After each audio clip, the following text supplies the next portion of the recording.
40 سال کی عمر کے بعد تمہیں یہ بات پتہ چلے گی کہ رزق کا تعلق تعلیم سے نہیں ہوتا۔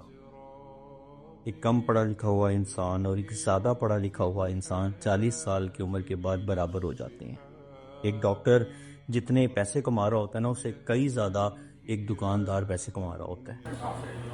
50 سال کی عمر میں تمہیں یہ بات پتہ چلے گی کہ کم خوبصورت اور زیادہ خوبصورت برابر ہو جاتے ہیں، کیونکہ چہرے کی جھریاں دونوں کے چہرے کا نقشہ بدل چکی ہوتی ہیں۔ 60 سال کی عمر میں تمہیں یہ بات پتہ چلے گی کہ ایک بڑے عہدے کا انسان اور ایک کم عہدے کا انسان دونوں برابر ہو جاتے ہیں، کیونکہ ریٹائرمنٹ کے بعد دونوں کو ایک چپڑاسی بھی سلام نہیں کرے گا۔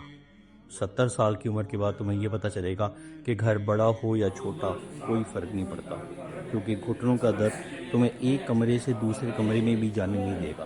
تمہیں صرف ایک کرسی چاہیے ہوگی، ایک کمرہ چاہیے ہوگا جہاں تمہیں کوئی ڈسٹرب نہ کرے۔ 80 سال کی عمر میں تمہیں یہ پتہ چلے گا کہ تم کتنے امیر ہو یا کتنے غریب ہو، کوئی فرق نہیں پڑتا، کیونکہ 80 سال کی عمر میں اگر تمہارے اکاؤنٹ میں کروڑوں روپے بھی پڑے ہیں نا، تو تمہارے کسی کام کے نہیں، کیونکہ 80 سال کی عمر کے بعد نہ تو بھوک لگتی ہے اور نہ ہی کوئی خواہش باقی بچتی ہے۔ 90 سال کی عمر کے بعد تو نہ نیند اپنی رہتی ہے اور نہ نیند سے اٹھنے کے بعد یہ یاد رہتا ہے کہ کرنا کیا ہے۔ سمجھانے کا مقصد ایک ہی ہے کہ انسان ساری زندگی ان 3 چیزوں کے پیچھے بھاگتا ہے: پیسے کے پیچھے، عہدے کے پیچھے، خوبصورتی کے پیچھے، لیکن تلخ حقیقت تو یہ ہے کہ کچھ عرصے کے بعد یہ تینوں چیزیں بے معنی ہو جاتی ہیں، ایک جیسی ہو جاتی ہیں۔ اس لیے ان چیزوں کے لیے کبھی خود کو مت تھکانا، بلکہ جن نعمتوں سے اللہ نے تمہیں نوازا ہے ان کو انجوائے کرو۔